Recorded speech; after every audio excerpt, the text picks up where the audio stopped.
ان شہروں میں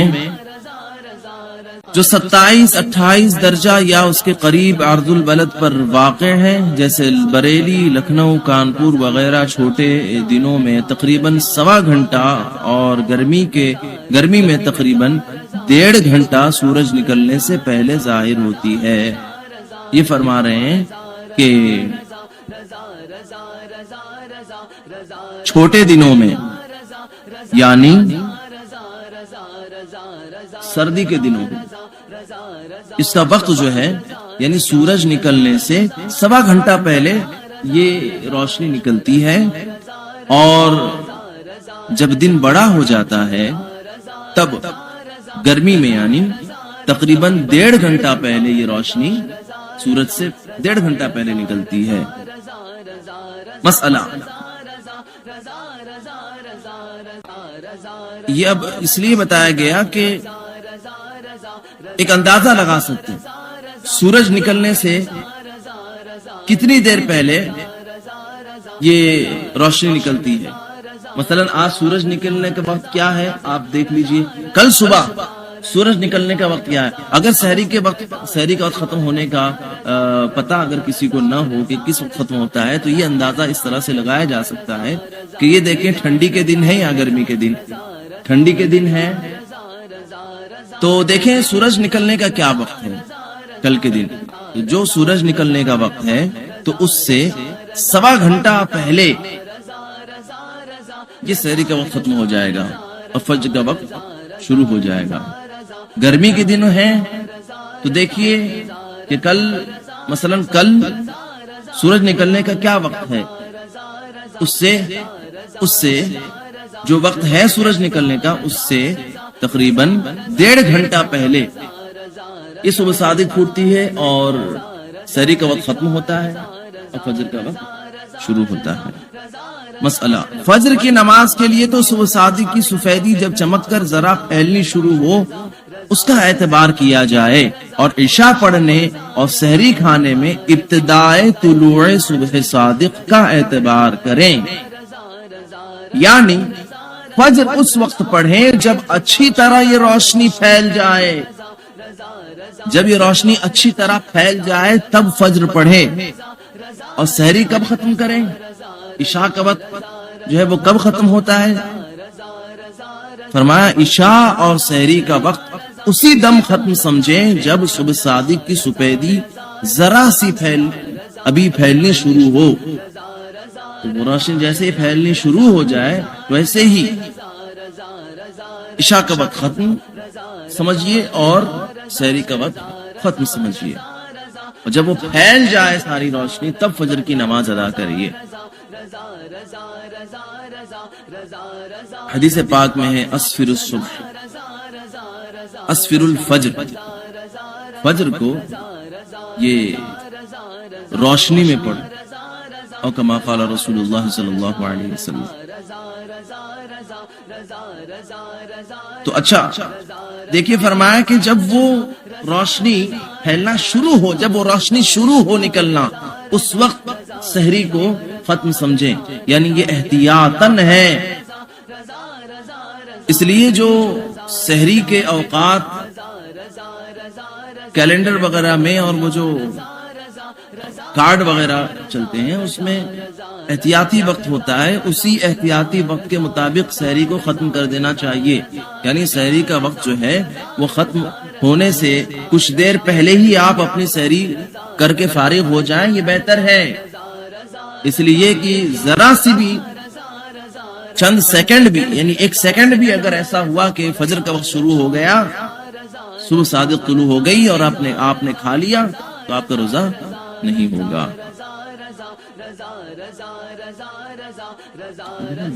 اللہ تبارک و تعالی ہمیں احکام شرع پر عمل کرنے کی توفیق عطا فرمائے، خود سیکھنے اور دوسروں کو سکھانے کی توفیق عطا فرمائے، ہمیں زیادہ سے زیادہ علم دین کی دولت سے نوازے، اسلام و سنیت پر زندہ رکھے، اسی پر ہمارا خاتمہ فرمائے۔ رب اغفر لی وتب علی انک انت التواب الرحیم، لا الہ الا اللہ محمد رسول اللہ وما علینا الا البلاغ۔ السلام علیکم ورحمۃ اللہ۔ اب آئیے بلا تاخیر مفتی نعیم اظہری مصباحی صاحب قبلہ کی بارگاہ میں عرض کروں کہ اپنے واز سے ہم سامعین کے قلوب کو منور و مجلہ فرمائیں. آئیے حضرت کا استقبال نعرہ تکبیر و رسالت سے کرتے ہیں. نعرہ تکبیر، نعرہ رسالت، نعرہ غوثیہ، مسلک اعلی حضرت، علماء اہل سنت، جماعت رضائے مصطفیٰ، نعرہ تکبیر، نعرہ رسالت. آپ حضرات آگے تشریف لائیں تاکہ جو پیچھے آنے والے ہیں ان کو جگہ ملے.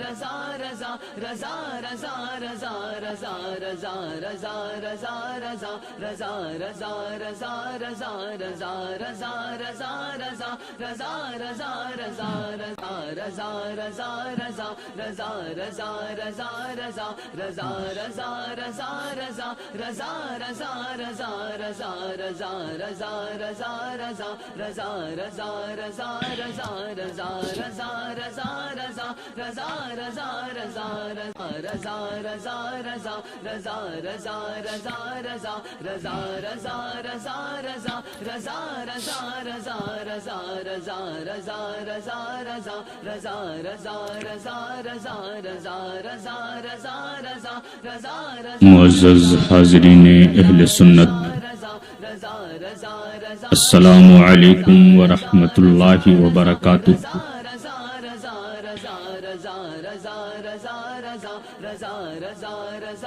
الحمد للہ، الحمد للہ الذی نور القلوب بالایمان وشرح الصدور بالاسلام وهدى البصائر بالقرآن والصلاة والسلام على سيد الإنس والجان وعلى آله وأصحابه العظام ومن تبعهم بإحسان. أما بعد، فأعوذ بالله من الشيطان الرجيم. بسم الله الرحمن الرحيم. إن الذين آمنوا وعملوا الصالحات سيجعل لهم الرحمن ودا. صدق الله العظيم وبلغنا رسوله النبي الأمين الكريم ونحن على ذلك لمن الشاهدين والشاكرين والحمد لله رب العالمين. نگاہ مفتی اعظم کی ہے یہ جلوہ گری،